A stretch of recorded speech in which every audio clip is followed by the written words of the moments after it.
سو جب تک ہم اس کا جواب آپ کے پاس نہیں ہے کبھی لاک ڈاؤن نہ کریں. ہندوستان نے اپنی تباہی کر لی.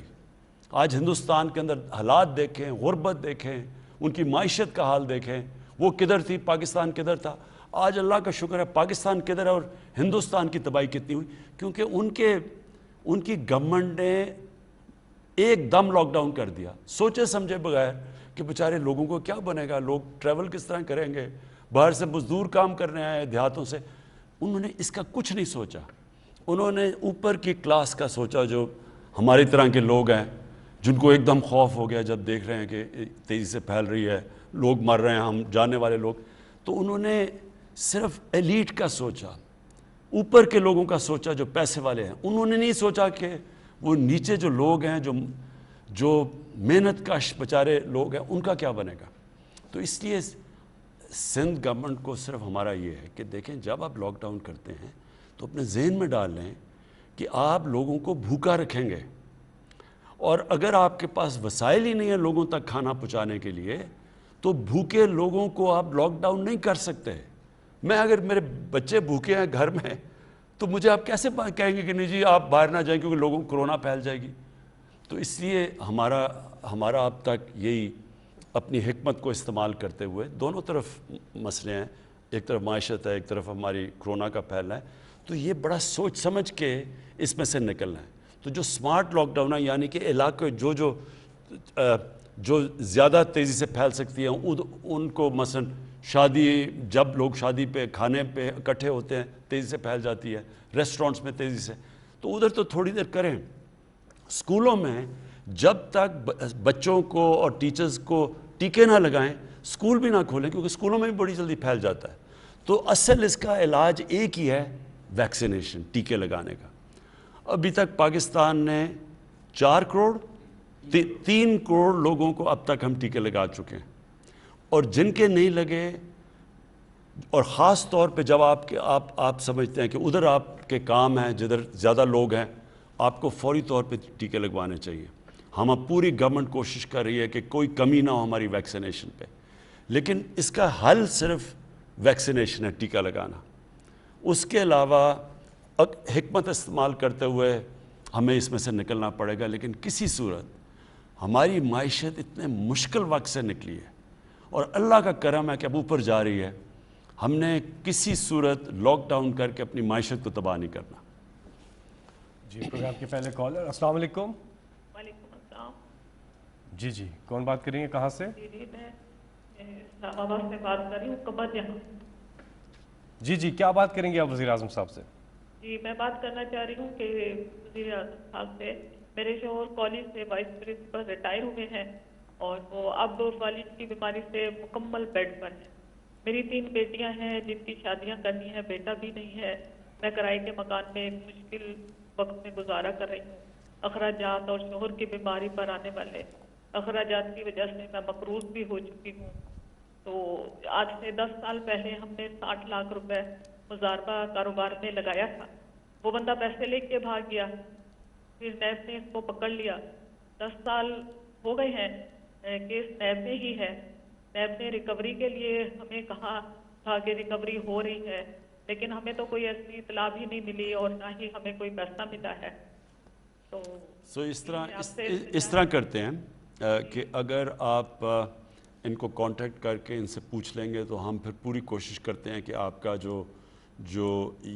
اس کو جو کیس ہے اس کو ہم تیزی سے سالو کریں. جی اگلے کالر ہمارے ساتھ 92249000, یہ نمبر آپ کی اسکرین پہ بھی آ رہا ہے, آپ اس پہ کال کر سکتے ہیں. 10 لائنز ہیں اس نمبر پر اور ہماری کوشش ہوگی کہ زیادہ سے زیادہ کالرز کو ہم پروگرام کے اندر شامل کر سکیں. السلام علیکم. جی السلام علیکم. جی وعلیکم السلام. جی کون صاحب کہاں سے اور کیا بات کریں گے وزیر اعظم صاحب سے؟ میں سعید بہادر علی سالک تمغہ امتیاز بول رہا ہوں, جی بی کے علاقہ گلشن کبیر سیاچن کے دامن سے بول رہا ہوں. جی میں بڑا خوش قسمت آدمی ہوں کہ اپنے ملک کے پہلے اب تک کے ایسے آؤٹ اسٹینڈنگ ویژنری شفاف پہلوس مخلص اور دلیر وزیر اعظم سے بات کرنے کا شرف حاصل کر رہا ہوں.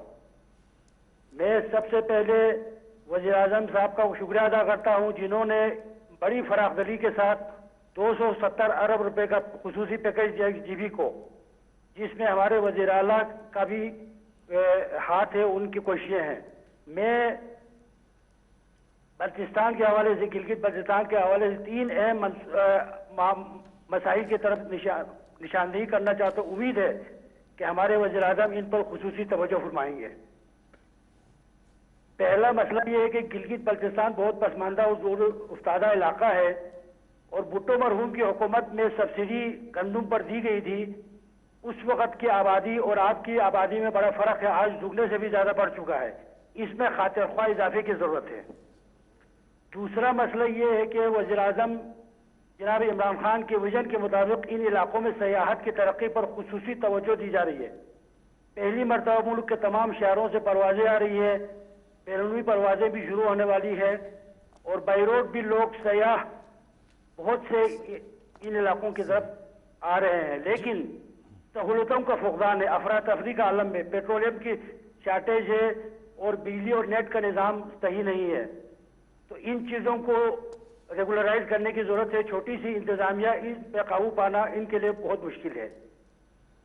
جی بہت بہت شکریہ. گزارش یہ ہے کالر سے کہ اپنی بات کو مختصر رکھیے تاکہ زیادہ سے زیادہ لوگوں کو موقع مل سکے کہ وزیر اعظم صاحب سے وہ بات کر سکیں. ہم اگلے کالر کی جانب جائیں گے. جی السلام علیکم. جی السلام علیکم. جی وعلیکم السلام. جی کون صاحب کہاں سے بات کر رہے ہیں؟ جی میں کاشف جوید بات کر رہا ہوں گجرانوالہ سے. جی کیا بات کریں گے جی وزیر اعظم صاحب سے آپ؟ جی سر میرے وزیر اعظم بات سن رہے ہیں؟ جی السلام علیکم. جی وعلیکم السلام. جی میں مسیح مذہب سے میرا تعلق ہے اور ہر محکمے میں ہمارا 5% کوٹا آتا ہے جو کہ ایک عرصہ دراز سے ہمیں نہیں دیا جا رہا. اور میری آپ سے درخواست ہے کہ آپ کے دورے حکومت سے ہمیں بہت سی امید ہے اور ہم میرٹ کے باوجود بھی ہمیں یہ سیٹیں نہیں دیتے. پوری اقلیت کا یہی مسئلہ ہے. تو میری آپ سے درخواست ہے کہ آپ ہمارے جو حقوق ہے وہ ہمیں دیں. اور سٹیزن پورٹل کے علاوہ میں نے 30 سے زیادہ محکموں میں درخواست دی ہے لیکن ہمیں انصاف نہیں ملا. تو مجھے آپ سے بہت امید ہے. اوکے یہ میں آپ کا نوٹ کر لوں. بالکل آپ ٹھیک کہتے ہیں کہ آپ کو اس کا کوٹا ملنا چاہیے. میں یہ اب ساروں کو ڈائریکشن دوں گا کیونکہ اصل میں یہ صوبوں کے پاس ہے سب کچھ. سینٹر تو ہمارا فیڈرل گورنمنٹ تو چھوٹی سی ہے. اصل میں تو صوبوں کے پاس نوکریاں ساری. تو میں سارے صوبوں کو انسٹرکشنز دوں گا کہ جو آپ کا کوٹا ہے وہ ان کو آپ سب کو ملے. جی اگلے کالر ہمارے ساتھ. السلام علیکم. وعلیکم السلام. فیصل صاحب میں حبیب اکرم عرض کر رہا ہوں. میں دنیا ٹی وی میں کام کرتا ہوں اور وزیر اعظم صاحب کو بھی میں سلام پیش کرتا ہوں. دراصل آج میں نے یہ کال اس لیے بلائی تھی کہ میں دیکھ سکوں کہ کیا واقعی لائیو کالرز ہیں. لائیو کالرز اس میں آ رہے ہیں. لائیو کالز آ رہی ہیں. کہیں فیصل جاوید صاحب کہیں آپ تو ادھر ادھر سے کالز نہیں کروا رہے یا وزیر اعظم سے براہ راست ہی لوگ بات کر رہے ہیں. تو لہٰذا میں نے بھی سوچا کہ میں آج اپنی خبر بناؤں گا کہ اگر میری کال نہ ملی تو پھر میں پروگرام میں بیٹھ کے کہوں گا کہ جناب دیکھیے کالز تو ملتی نہیں ہیں لیکن میری کال مل گئی اور میری خبر رہ گئی. مجھے اندازہ ہے وزیر اعظم صاحب یہ صحافیوں کا وقت نہیں ہے. جب بھی آپ سے ملاقات ہوتی ہے آپ سے سوالات بھی ہم کر لیتے ہیں لیکن ایک شہری کے طور پہ میں لاہور کے ایک چھوٹے سے مسئلے کے بارے میں آپ کی توجہ چاہوں گا کہ شوکت خانم ہاسپٹل کو جو سڑک جاتی ہے اس کا ایک حصہ تو بالکل ایسا ہے کہ جہاں پہ جس پہ کوئی اشارہ نہیں ہے لیکن ایک حصہ ہے جو تقریباً 3 کلومیٹر کا. اس کے اوپر 4 جگہ باٹل نیکس بنتے ہیں اور وہاں پہ کسی پل کی ضرورت نہیں, کسی انڈر پاس کی ضرورت نہیں ہے. بڑے آرام سے یو ٹرنس کو بہتر مینج کر کے وہ حل کیا جا سکتا ہے وہ معاملہ. تو میرا خیال ہے کہ وزیر اعظم صاحب اگر آپ اس طرف توجہ کر دیں یا پنجاب حکومت کو انسٹرکشن دے دیں تو وہ ہو جائے گا. لیکن بہرحال وزیر اعظم صاحب مجھے یقین آ گیا کہ آپ براہ راست لوگوں سے بات کر رہے ہیں. جی حبیب میں آپ کو ایک چیز واضح کر دوں. دیکھیں کون سے سربراہ ملک کے آزاد میڈیا سے ڈرتے ہیں؟ وہ کون سے ایسے سربراہ ہوتے ہیں؟ یا انہوں نے قانون توڑنا ہوتا ہے یا انہوں نے ملک کی جو رول آف لا ہوتا ہے یعنی جو بجائے قانون کی بالادستی طاقت کی بالادستی کرنی ہوتی ہے تو وہ ہمیشہ گھبراتے ہیں کیونکہ وہ ناجائز کام کر رہے ہوتے ہیں. اور یا پھر جو کرپٹ ہوتے ہیں. اب میں نے اگر چوری کی ہو, میں نے لنڈن میں میرے اپارٹمنٹس ہوں جو چوری سے میں نے بنایا تو مجھے سارا وقت آزاد میڈیا سے ڈر لگے گا. میں آپ کو یہ واضح کر دوں کہ آزاد میڈیا جو آزادی رائے ہے یہ ایک ملک کے لیے ایک بہت بڑی نعمت ہے، کیونکہ یہ ہماری طرح کے لوگوں کو سارا وقت آگے کرتے ہیں۔ اب آپ نے بتایا نا یہ کہ جی وہاں 4 جگہ لوگ رکتے ہیں جوہر ٹاؤن جاتے ہوئے، وہ جو دوسری سڑک ہے، تو وہ یہی میڈیا کا کام ہوتا ہے، واچ ڈاگ ہوتا ہے میڈیا۔ مجھے صرف میڈیا سے اختلاف تب ہوتا ہے جب فیک نیوز بنائی جاتی ہے، پروپیگنڈا کیا جاتا ہے گورنمنٹ کو۔ مثلا یہ جو EU کی جو ڈس انفارمیشن لیب میں چیزیں سامنے آئی ہیں کہ ہندوستان نے فیک اکاؤنٹس بنائے ہوئے ہیں اور ان کو فیڈ کر رہے ہیں پاکستان سے صحافی، جو پاکستان فوج اور پاکستان کے پرائم منسٹر کے خلاف پروپیگنڈا کر رہے ہیں۔ میرا صرف ادھر مسئلہ ہوتا ہے، آپ جو صحیح صحافت ہے، میں پھر سے کہتا ہوں، جو تنقید ہوتی ہے وہ ملک کے لیے بہت بڑی نعمت ہے۔ جی آپ کی کالز کا سلسلہ جاری ہے، 05192249000 یہ نمبر ہے۔ ہم یہ سمجھتے ہیں کہ بہت مشکل سے کال ملتی ہے، کیونکہ پورے پاکستان سے طول و عرض سے لوگ کوشش کر رہے ہوتے ہیں، اوورسیز سے بھی لوگ کوشش کر رہے ہوتے ہیں۔ ہم نے لائنز بڑھا دی ہیں، یہ ایک نمبر جو ہے اس پہ 10 لائنز اب ہو گئی ہیں، لیکن بہرحال آپ کوشش جاری رکھیں، انشاءاللہ کامیابی ملے گی۔ اگلے کالر، جی السلام علیکم۔ السلام علیکم جی کون صاحب کہاں سے بات کر رہے ہیں؟ میں محمد جہانگیر بول رہا ہوں دبئی سے۔ جی جی کیا بات کریں گے وزیر اعظم صاحب سے آپ؟ السلام علیکم سر۔ جی وعلیکم السلام۔ میں محمد جہانگیر سلام دین دبئی سے بول رہا ہوں سر۔ میں فارورڈ کوٹے کا رہنے والا ہوں۔ جی جی ہلو جی جی آ رہی ہے آواز؟ میں فارورڈ کوٹے کا رہنے والا ہوں سر۔ ٹھیک ہے سر میرے ساتھ تھوڑا پرابلم آ رہا ہے کہ میں ریٹائر فوجی ہوں۔ جی جی ہلو جی جی آپ میں ریٹائر آرمی ریٹائر ہوں، تو میں ادھر دبئی میں آ کے تھوڑا جاب لیا اور میری پینشن بند ہو گئی ہے۔ پہلے 30 مہینے بند کی رہی ہے اور میں چھٹی گیا، جانے کے بعد وہ بحال کی انہوں نے، میرے کافی سارے پیسے لگے اس کے اوپر۔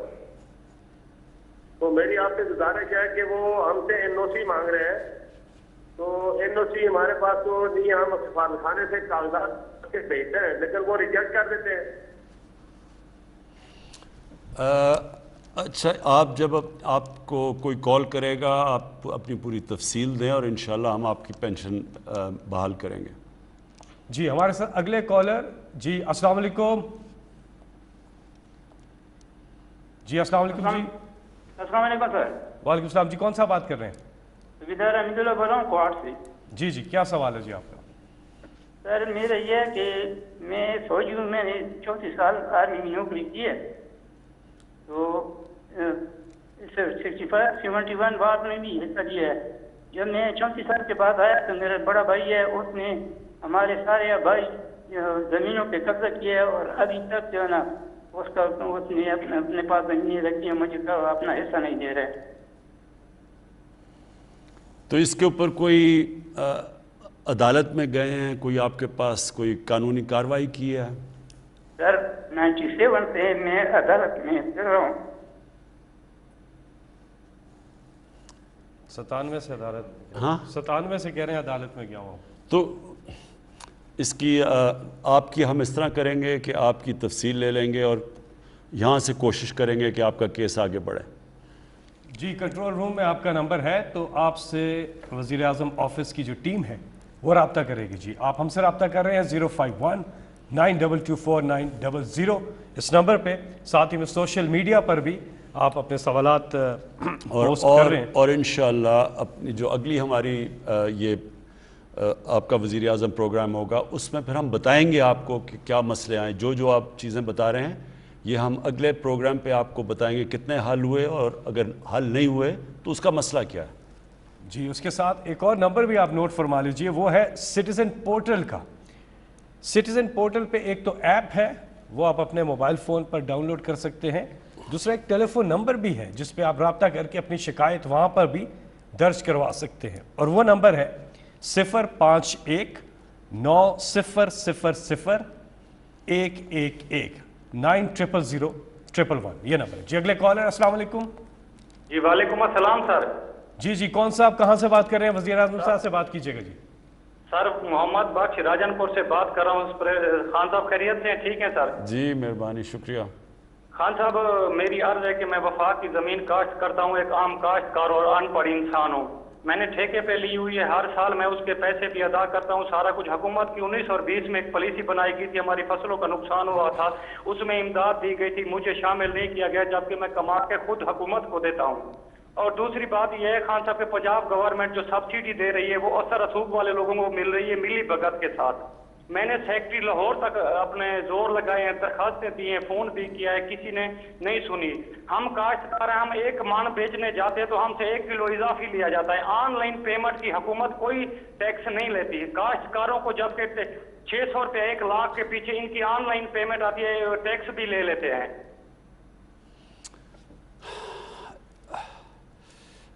اس کا آپ کو ابھی اس کے بعد پروگرام کے بعد ٹیلی فون آئے گا میرے آفس سے، یہ آپ نے پوری تفصیل بتانی ہے اور وہ ہم ساری پنجاب گورنمنٹ سے بھی بات کریں گے اور یہ بھی پتہ چلوائیں گے کہ جو آپ کی جو زمین آپ کاشت کر رہے ہیں فیڈرل گورنمنٹ کی، اس کے اوپر بھی ہم پورا دیکھیں گے کہ ہم اس میں بھی آپ کی کیسے مدد کر سکتے ہیں.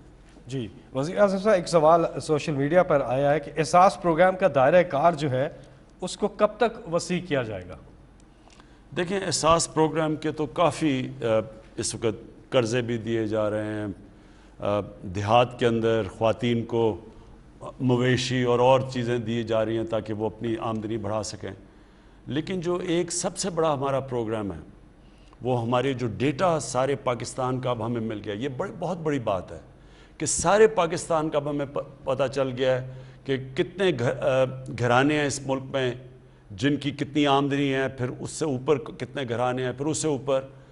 اب ہمارے پاس ڈیٹا ایسا آ گیا ہے کہ ہمیں اب ڈائریکٹ لوگوں کو یعنی ہمیں پتہ چل جائے گا مثلا اگر آٹے کی قیمت اوپر جاتی ہے تو کون سے گھرانے ہوں گے جو زیادہ متاثر ہوں گے، جن کی آمدنی کا زیادہ تر حصہ چلا جاتا ہے کھانا پینے کی چیزوں کے اوپر، تو ان کو پھر ہم نے ڈائریکٹ سبسڈائز کریں گے. اور یہ دسمبر سے شروع ہو جائے گا. یہ پہلی دفعہ پاکستان میں ہوگا کہ ہم 40% جو نچلا طبقہ ہے ہمارا اس کو ڈائریکٹ ہم ان کو سبسڈائز کریں گے. یعنی کھانے پینے کی چیزوں پہ مہنگائی سے بچانے کے لیے ان کے پاس ڈائریکٹ سبسڈی جائے گی. یہ ہمارا سب سے بڑا پروگرام ہے اور انشاءاللہ دسمبر میں شروع ہو جائے گا. جی یہاں پہ وقت ہوا ایک وقفے کا، اس کے بعد پھر ہم دوبارہ حاضر ہیں.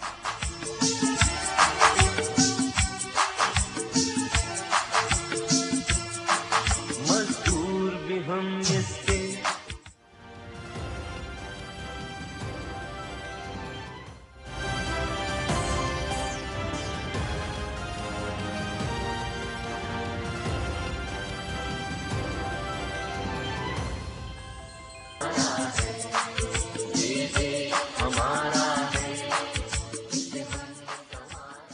وزیر اعظم آپ کے ساتھ بریک کے بعد ایک بار پھر آپ کو خوش آمدید کہتے ہیں.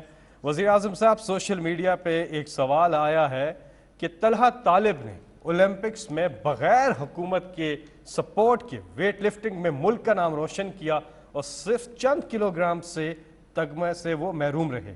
وزیر اعظم صاحب، 22 کروڑ کے ملک میں سپورٹس کا اتنا برا حال ہے. آپ ہمیشہ سے بات کرتے رہے ہیں ٹیلنٹ کی، لیکن یہاں پر سپورٹس کا زوال کیوں؟ دیکھیں میں اس میں ضرور کہوں گا کہ مجھے جو ٹائم دینا چاہیے تھا سپورٹس کو وہ میں نہیں دے سکا، کیونکہ سپورٹس تو میں جانتا ہوں باقی چیزوں سے تو زیادہ میری اگر ٹرپل PhD ہے وہ سپورٹس کے اندر ہے. لیکن اتنے زیادہ اور ہمارے مسئلے مسائل شروع سے پہلے دن سے پڑ گئے کہ اور خاص طور پہ معیشت کا جو حالات تھے اور جو پھر اس کی وجہ سے جو لوگوں کو تکلیف تھی، مہنگائی تھی، تو اس ساری چیزوں کے اوپر اتنی زیادہ توجہ چلی گئی کہ جو سپورٹس کے اوپر مجھے ٹائم دینا چاہیے تھا وہ میں نہیں دے سکا. دیکھیں میں نے پاکستان کی سپورٹس کو دیکھا ہم جب چھوٹے تھے، جیسے ہاکی میں پاکستان کدھر تھا، پھر کرکٹ میں تو ہمارے دور میں دیکھتے دیکھتے پاکستان نیچے سے آ کے ورلڈ کپ جیت گیا اور دنیا کی ٹاپ ٹیم بن گئی. اور اسکواش کے اندر ہمارے پاس 2 جائنٹس تھے، جان شیر اور جہانگیر خان، جنہوں نے 10 سال دنیا کی اسکواش کو ڈومینیٹ کیا. تو ہم نے وہ دور دیکھا ہوا ہے. اور پھر ڈکلائن دیکھیے اس کی. اور بدقسمتی سے جو ہم نیچے آئے ہیں نا پاکستان میں, یہ جو دو خاندانوں نے اس ملک کو تباہی کی ہے, ایک تو پیسہ لوٹنا ہے نا, ایک ادارے تباہ کیے. پیسے لوٹنے کے لیے آپ کو اداروں کو کمزور کرنا پڑتا ہے. مثلا اگر آپ کے ادارے ٹھیک ہوں, میں پیسہ کیسے بناؤں گا؟ میں ایف بی آر کو اپنا آدمی بٹھاؤں گا, میں اگر نیشنلائز بینکس کو لوٹنا ہے تو ادھر اپنے پریزیڈنٹس بٹھاؤں گا, ان کے ذریعے لونز لوں گا, معاف کرواؤں گا. تو سارے آہستہ آہستہ جو ادارے نیب, اب نیب کب سے فنکشن کر رہی ہے؟ پہلی دفعہ ہے کہ بڑے بڑے ناموں کو نیب نے پکڑا. پہلے تو چھوٹے چھوٹے لوگوں کو پکڑتی تھی, تو نیب کے ہوتے ہوئے کرپشن بڑھتی جا رہی تھی.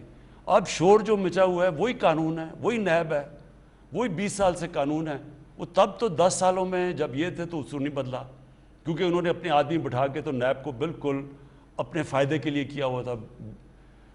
بے شرمی سے اور بے دردی سے ملک کو لوٹا, کیونکہ پتہ تھا نیب میں اپنا آدمی بٹھایا ہوا ہے. اب اسی نیب کے ہوتے ہوئے ان کی چیخیں نکل گئی ہیں سب کی. سو اسی طرح جس طرح نیب کا ادارہ تباہ کیا, اسی طرح سارے ادارے تباہ ہوئے. سپورٹس کے اداروں کے اوپر اپنے لوگ بٹھا دیے, سفارشی بٹھا دیے. وہ سپورٹس دیکھتے دیکھتے ہماری آنکھوں کے سامنے کدھر سے کدھر پہنچ گئی. دیکھیں, سپورٹس ایک ایسی چیز ہے, یہ سمجھنے کی بات ہے کہ ہمارا دنیا سے مقابلہ ہو رہا تھا, ہم دنیا سے مقابلہ کر رہے ہوتے. اب دنیا کے اندر جدھر ان کے ادارے اچھے ہوتے ہیں, وہ مسلسل اپنی سپورٹس کو اور کمپیٹیٹو کرتے جا رہے ہوتے ہیں. وہ نئی ٹیکنیک سوچ رہے ہوتے ہیں, وہ اپنے میرٹ کو اوپر لانے کے بہتر طریقے سوچ رہے ہوتے ہیں. وہ اپنی جو لیٹسٹ ٹریننگ ٹیکنیکس ہیں وہ لے کے آ رہے ہوتے ہیں, کیونکہ وہاں پروفیشنلز بیٹھے ہوتے ہیں اداروں کے اوپر. ہمارا مسئلہ کیا ہے کہ ہم وہ جہانگیر خان اور جانشیر خان 10-10 سال اسکواش کے ورلڈ چیمپئن بن گئے. کسی نے یہی نہیں سوچا کہ اسکواش کو ایک ادارہ بنایا جائے پاکستان میں, جدھر سارے ملک سے کمپٹیشن کریں اور ٹیلنٹ ان دو کے سر کے اوپر. ہم نے سمجھا کہ جناب ہماری اسکواش بہت اچھی ہے. جیسے ہی وہ دو گئے, پاکستان نیچے جانا شروع ہو گیا. ہاکی کا بھی وہی تھا, ہمارے پاس گریٹ پلیئرز تھے تب تک, یہ گراس کے اوپر ہاکی ہوتی تھی, ہماری ٹیلنٹ بہترین تھا, ہم سب سے بہتر ٹیلنٹڈ تھے. لیکن جیسے جیسے وہ ایسٹرو ٹرف کے اوپر آئے اور گیم چینج ہوئی, ہم ساتھ چینج نہیں ہوئے اور ہمارے پاس وہ پروفیشنلزم نہیں تھی. آج یہ بھی دن دیکھنا ہے کہ پاکستان کی ہاکی کوالیفائی نہ کرے اولمپکس کے لیے. سو اس کا طریقہ یہ ہے کہ ہم نے سپورٹس کو ایک ادارہ بنانا ہے, اس پہ پروفیشنز لے کے آنے ہیں, اور وہ اب میں شروع کر رہا ہوں. اس کے بعد یہ اس آخری 2 سالوں میں اب پورا زور لگانے لگا ہوں سپورٹس کے اوپر بھی. سارے یہ جو ہاکی فیڈریشن ہے اس کے اوپر پورا ان کے حالات دیکھنے لگا ہوں. کرکٹ کا میں دیکھ ہی رہا ہوں, لیکن اتنا میں نے اب اس پہ بھی زور نہیں دیا, کرکٹ کے اوپر بھی زور لگانے لگا ہوں. لیکن آخر میں بات یہ, ایک نیوزی لینڈ ہے, میں آپ کو اب مثال دے رہا ہوں, 40 یا 50 لاکھ آبادی ہے. انہوں نے کرکٹ کا جو ٹیسٹ کرکٹ کا ورلڈ کپ ہے, ایک ورلڈ کپ ہے ون ڈے کرکٹ کا, ایک ٹیسٹ کرکٹ کا, 40 یا 50 لاکھ کی آبادی نے ہندوستان جس کی 1 ارب 300 کروڑ آبادی ہے, ان کو انہوں نے ورلڈ ٹیسٹ کرکٹ کی چیمپئن شپ ہرا دی, اور انہوں نے ورلڈ کپ کے بھی فائنل میں پہنچ گئے. تو کیا وجہ ہے؟ کیونکہ ان کا سسٹم بہت بہتر ہے. نیوزی لینڈ کے اندر زیادہ کرکٹ گراؤنڈز ہیں سارے پاکستان سے, تو ہماری اگر 22 کروڑ آبادی بھی ہے, وہ آبادی نے کہیں کھیلنا تو ہے. تو اب پہلے تو میں کرکٹ گراؤنڈ سب کو کہا ہوا ہے کہ یونین کاؤنسل تک اب گراؤنڈز بنائیں. پہلے ہم نے تحصیل لیول پہ کہا تھا, اب نیچے تک گراؤنڈز, تاکہ ہمارے بچوں کو گراؤنڈیں تو ملے کھیلنے کے لیے, تب ہم مقابلہ کریں. اگر ٹیلنٹ کا کیا فائدہ اگر ٹیلنٹ کے لیے گراؤنڈ ہی نہیں ہے. سو پہلے اب ہم آہستہ آہستہ سارا سسٹم ٹھیک کریں گے. دیکھیں, سسٹم تباہ کرنے میں زیادہ دیر نہیں لگتی, اس کو ٹھیک کرنے میں ٹائم لگتا ہے. لیکن میں یہ آپ کو بتا دوں کہ اب میں پورا اپنی سپورٹس کے اوپر توجہ دوں گا. جی, آپ کی کالز کا سلسلہ جاری ہے. 051-922-4900 یہ نمبر ہے جس پہ آپ وزیر اعظم پاکستان سے بات کر سکتے ہیں. ہم اگلے کالر کی جانب جائیں گے, لیکن گزارش یہ ہے کہ اپنی بات کو مختصر رکھیے گا اور جو بھی آپ کا سوال ہو وہ فوراً کر لیجئے, تاکہ زیادہ سے زیادہ ہم کالرز کو پروگرام میں شامل کر سکیں. جی, السلام علیکم. وعلیکم السلام. جی, کون؟ میں دیبا بات کر رہی ہوں اسلام آباد سے. جی جی. نور مقدم کیس کی آگاہی ہے آپ کو، آپ کی گورنمنٹ اس کو فالو بھی کر رہی ہے، کافی حد تک ایویڈنس مل چکے ہیں کہ آپ ایسے اقدامات یقینی بنائیں گے تاکہ مستقبل میں ایسے واقعات سے بچا جا سکے. راولپنڈی اور اسلام آباد میں چوری ڈکیتی عام ہو چکی ہے، اگر کیپٹل کی یہ سچویشن ہے تو باقی شہروں کے کیا حالات ہوں گے، آپ رائے دیں گے؟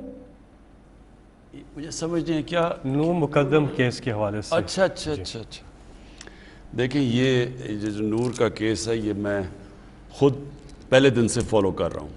اس کی ایک چیز کا مجھے پتہ ہے، ساری میں نے تفصیل لی ہوئی ہے، ہوا کیا. یہ بڑا ایک خوفناک قسم کا کیس ہے اور اس کے اندر جو بڑی چیزیں آتی ہیں کہ وہاں ایک پورا ان کا جو سٹاف کام کر رہا تھا، چوکیدار تھا، نوکر تھے، وہ سب کے سامنے یہ 2 دن کے اوپر یہ سارا یہ جو ٹریجڈی ہوئی ہے. تو میں نے اس کی ایک تفصیل لی ہے. اس میں یہ میں صرف آپ کو بتا دوں کہ لوگ کہتے ہیں کہ جی وہ بڑے مضبوط خاندان سے ہے جو وہ قاتل ہے اور وہ شاید بچ نہ جائے. یہ میں آپ کو بتا دوں کہ بچنے کوئی نہیں لگا اس میں. اگر وہ ڈیول نیشنل بھی ہے اور اگر کوئی سمجھ رہا ہے کہ وہ امریکن اس کی سٹیزن شپ ہے وہ بچ جائے گا، وہ بچنے نہیں لگا. یہ میں آپ کو کہہ سکتا ہوں. لیکن یہ میں ضرور کہوں گا کہ اس سے سارے سب کو یعنی ایک دم ایک شوق ملا ہے کہ وہ نور جو ہم جس طرح ہماری اپنی بیٹی اس سے ہو، ہم جب سوچتے ہیں تو اس کا ایک ایسا صدمہ سب کو ملا ہے. یہ اس کا بڑا امپیکٹ کیا ہے. اس سے پہلے بھی میں آپ کو بتا دوں کہ ایک اور افغان ایمبیسڈر کی بیٹی سے کچھ ہوا، وہ انسیڈنٹ ہوا تھا کہ جی اس کو کسی نے مارا ہے. اس کو بھی میں یہ بتا دوں کہ میں نے اس طرح کیس کو فالو کیا جس طرح وہ میری اپنی بیٹی ہے. افغانستان یہ ہمارے اپنے لوگ ہیں، ہم افغانستان کو اپنے بھائی سمجھتے ہیں. تو اس کو بھی ہم نے اسی طرح دیکھا کہ ایک ایک چیز، اور میں پولیس کو داد دوں گا، انہوں نے ایک ایک چیز اس کی فالو کی. یعنی جو 3 ٹیکسیز چینج کی اس کی پورے انہوں نے اسمارٹ سٹی کے کیمرہ سے پورا اس کو فالو کیا. کدھر گئے ان کو ڈرائیوروں کو لوکیٹ کیا، ان کو انٹرویو کیا. تو ایک ایک چیز فالو کی ہے. تو اس کیس کے اندر بھی اس کے اندر ہی ان کے کیمرے لگے ہوئے تھے. ایک ایک چیز اس کی یہ جو نور کا مرڈر کیس ہے اس کو فالو کر رہے ہیں. یہ بہت ٹریجڈی ہے. میں یہ صرف آپ کو سب کو یہ یقین دلانا چاہتا ہوں کہ کوئی بھی طاقتور سے بھی طاقتور ہو اس کو سزا پوری ملے گی اس کیس کی. جی ہمارے ساتھ اگلے کالر. السلام علیکم. وعلیکم السلام. جی کون؟ بات کر رہا ہوں راولپنڈی سے. جی کیا سوال ہے؟ جی السلام علیکم خان صاحب. خان صاحب سب سے پہلے تو آپ کا شکریہ کہ آپ نے جس طرح انوائرمنٹل ایشو پہ کام کیا ہے اور گرین ٹریز پہ کام کر رہے ہیں آلریڈی نا. اس کا سب سے بڑا فائدہ جو ہمارے لیے نظر آ رہا ہے وہ انشاءاللہ ہماری نیکسٹ جنریشن کو ہوگا. تو آپ فرسٹ لیڈر ہیں جو کہ اس بارے میں سوچ رہے ہیں نا. تو thank you very much for اس کے لیے نا. سر میرا سوال یہ ہے کہ آج کل ریزیڈینشیل ایریاز کے اندر کمرشل ایکٹیویٹیز بہت زیادہ ہو رہی ہیں. جس طرح میں جس علاقے سے بلانگ کرتا ہوں اور راولپنڈی کا ایریا ہے امر پورہ نا، تو یہاں پہ گھر گھر میں بیسیکلی فرنیچر کے کارخانے کھل رہے ہیں اور اس کے ساتھ ساتھ ہمارے جو گاڑیوں کے ویئر ہاؤسز وغیرہ کھل رہے ہیں نا، جس کی وجہ سے ہمارے پورے ایریا میں نا ریزیڈنٹ کو بہت زیادہ مشکلات کا سامنا ہے. ریزیڈینشیل ایریا میں کمرشل ایریا زیادہ بن رہے ہیں اور اس سے ریزیڈنٹ کو پرابلم آ رہی ہے. دیکھیں میں دونوں چیزوں کا جواب دیتا ہوں. پہلی چیز کہ سارے جو پاکستان میں لوگ یہ دیکھ رہے ہیں، میں آج سب آپ کو تاکید کرتا ہوں کہ ہو سکے تو آپ نے کم از کم ایک درخت ضرور لگانا ہے یہ برسات کے اندر. اور صرف لگانا نہیں، پھر اس کا دھیان رکھنا ہے، اس کی پرورش کرنی ہے. یہ میں اس لیے کہہ رہا ہوں کہ ہمارا بدقسمتی سے ملک میں جس بے دردی سے ہم نے اپنے ملک میں اپنے جنگلات تباہ کیے ہیں، ہم نے درخت کاٹے ہیں، ہم نے کوئی سوچا نہیں اپنے آنے والی نسلوں کے لیے. یہ شاید ہی کوئی ملک اپنے اوپر جس کو اللہ نے اتنی نعمتیں دی ہو، جس ملک کو اللہ نے یعنی جو اس ملک کو نعمتیں دی ہیں، شاید میرے خیال میں کسی ملک کو ہوں کہ ہمارے پاس 12 موسم ہیں، 12 کلائمیٹک زونز ہیں. ہم جو اوپر سے جب K2 سے جب ہم جاتے ہیں سمندر تک تو ہر جگہ مختلف کلائمیٹس ہیں. اس میں ہم کچھ بھی اگا سکتے ہیں، ہم اپنے جنگلات بہتر کر سکتے تھے، ہم پانی کا بہتر استعمال کر سکتے تھے، ہم اپنے دریاؤں کو ان کا دھیان رکھ سکتے تھے، ہم اپنے شہروں کا، تو ہم نے یہ کچھ نہیں کیا کیونکہ لانگ ٹرم پلاننگ نہیں کسی کی. لوگ آتے ہیں 5 سال کا الیکشن ہوا ہے، اچھا جی میں کیا الیکشن کے اندر میں کوئی اورنج ٹرین دکھا دوں، میں کوئی میٹرو دکھا دوں اور 5 سال میں کمپلیٹ کر کے اس کے اوپر کروڑوں روپیہ خرچ کر کے کہ جی دیکھیں کتنا بڑا کارنامہ کیا. یہ کوئی کارنامہ نہیں ہے. آپ پیسے دیں آپ میٹرو لگا لیں، آپ پیسے دیں آپ ٹرین بنا. اصل کارنامہ ہے اپنے آنے والی نسلوں کی ابھی سے پرواہ کریں ہم کہ ہمارے یہ جو بچے بڑے ہوں گے تو کیا ان کو پولوشن کس طرح کے شہر ملیں گے، کیا وہاں پانی ٹھیک ہوگا، شہروں میں پانی ملے گا، گندگی کدھر جائے گی. گندگی دریاؤں میں تو نہیں ہم پھینک رہے، ہم اپنا انڈر واٹر جو زمین کے نیچے پانی ہے اس کے اندر تو زہر نہیں ڈال رہے. تو یہ جب تک یہ صرف وہ سوچتے ہیں جو آگے کا سوچتے ہیں، جن کی لمبی آگے کہ وہ اپنا نہیں سوچتے، اپنے بچوں کا سوچتے ہیں. اس لیے جو ہمارا اس وقت پاکستان میں جو ہم 10 ارب درخت لگا رہے ہیں یہ ہم اپنے بچوں کے لیے لگا رہے ہیں، اپنی نسلوں کے لیے، اپنے ملک کو، اور یہ اس اللہ کا شکر ادا کر رہے ہیں اس کی نعمت کا دھیان رکھتے ہوئے جو نعمت ہے پاکستان. تو میں سب کو کہوں گا درخت لگائیں، اس میں شرکت کریں پوری طرح.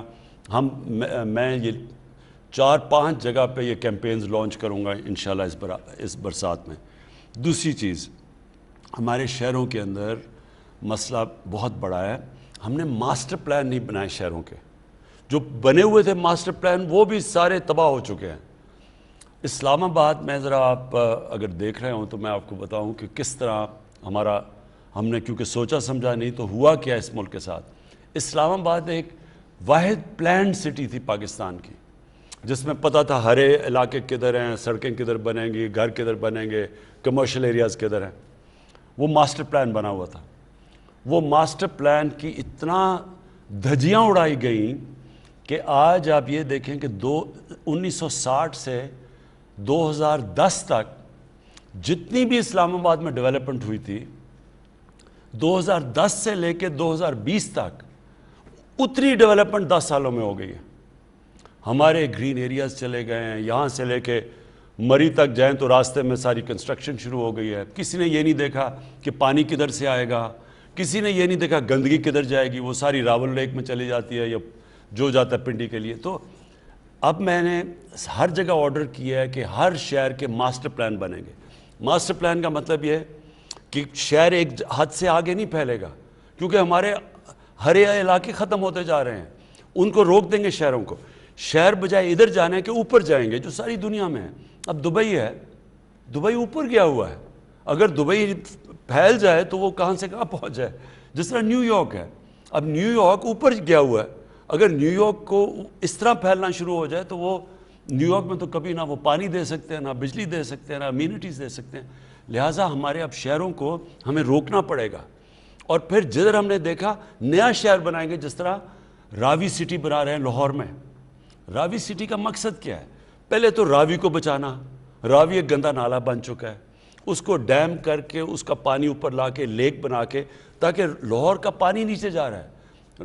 لاہور میں تھوڑی دیر میں ٹینکر مافیا آ جائے گا جس طرح کراچی میں، کیونکہ وہاں پانی اتنا نیچے چلا گیا. اس لیے پہلے لیک بنا رہے ہیں تاکہ گراؤنڈ واٹر اوپر جائے، پھر اس کو اوپر لے کے جا رہے ہیں شہر کو، ماڈرن سٹی بنا رہے ہیں.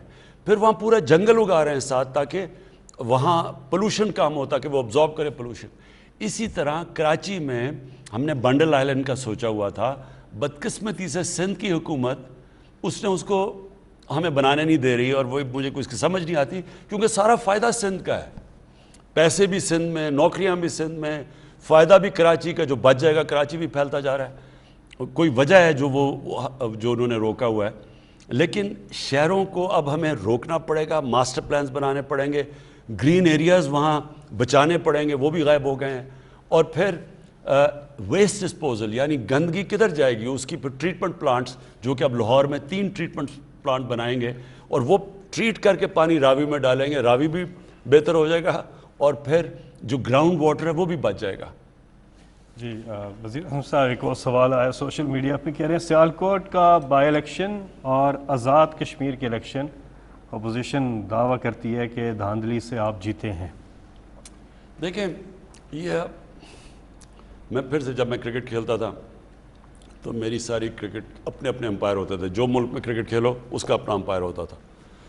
تو جو ٹیم ہارتی تھی وہ زیادہ تر کہتی تھی دھاندلی ہوئی ہے, اور ہو بھی سکتی ہے, ہوتی بھی تھی. کئی دفعہ جو ہارتا تھا اس کو بہانہ مل جاتا تھا, کیونکہ جب ملک سے باہر جاتے تھے کہ اگر مضبوط ٹیم کے خلاف کھیلنا ہو تو آپ کہتے تھے جی ہم جیتیں کیسے, وہاں تو امپائر ان کے اپنے ہیں. اور پاکستان کبھی ہندوستان میں نہیں جیتا تھا, ہندوستان کبھی پاکستان میں نہیں جیتا تھا, کیونکہ ہمارے اپنے اپنے امپائر تھے. اور مجھے اس چیز کا بڑا فخر ہے کہ میں واحد وہ کیپٹن ہوں جو ٹیم لے کے گیا ہندوستان, اور ان کے امپائروں کے باوجود ہم جیت کے آئے. تو وہ کبھی ان دنوں میں ناممکن ہوتا تھا.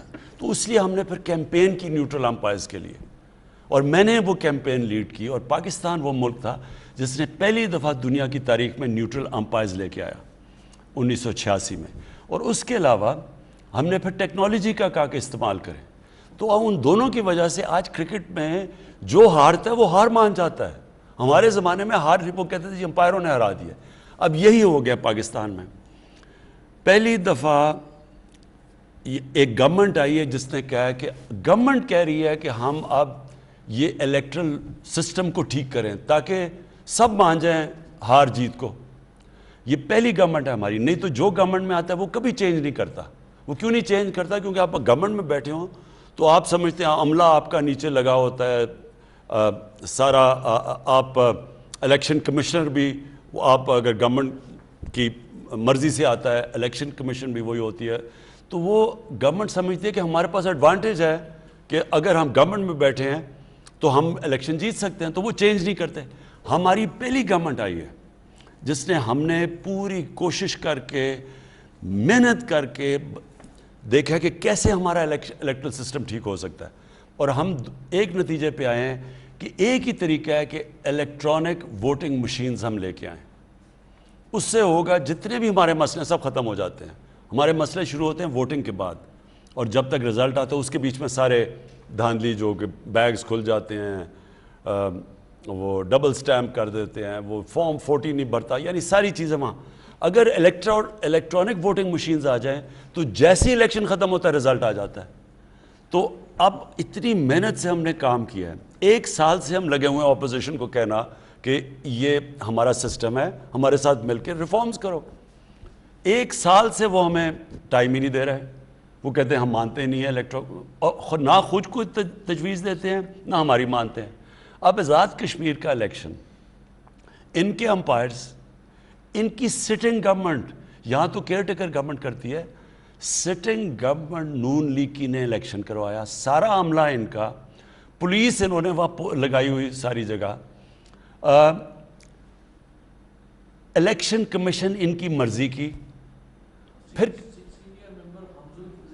ہاں, جو سینئر ممبر الیکشن کمیشن کا تھا وہ نون کے وزیر اعظم کا ہمزلف تھا.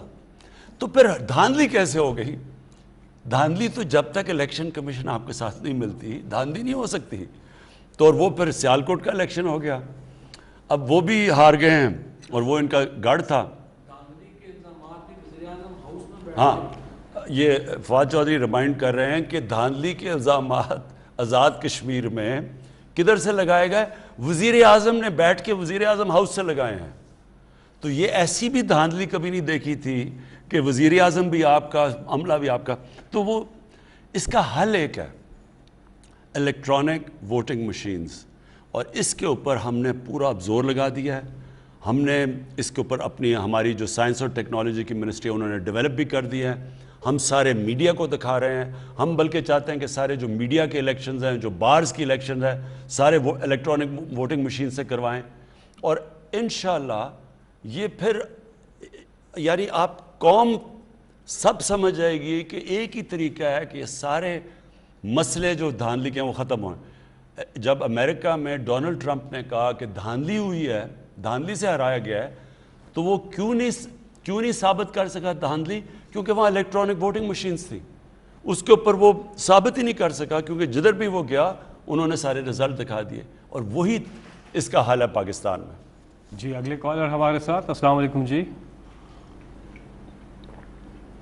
جی ہیلو. السلام علیکم. وعلیکم السلام. جی کون سا بات کر رہے ہیں؟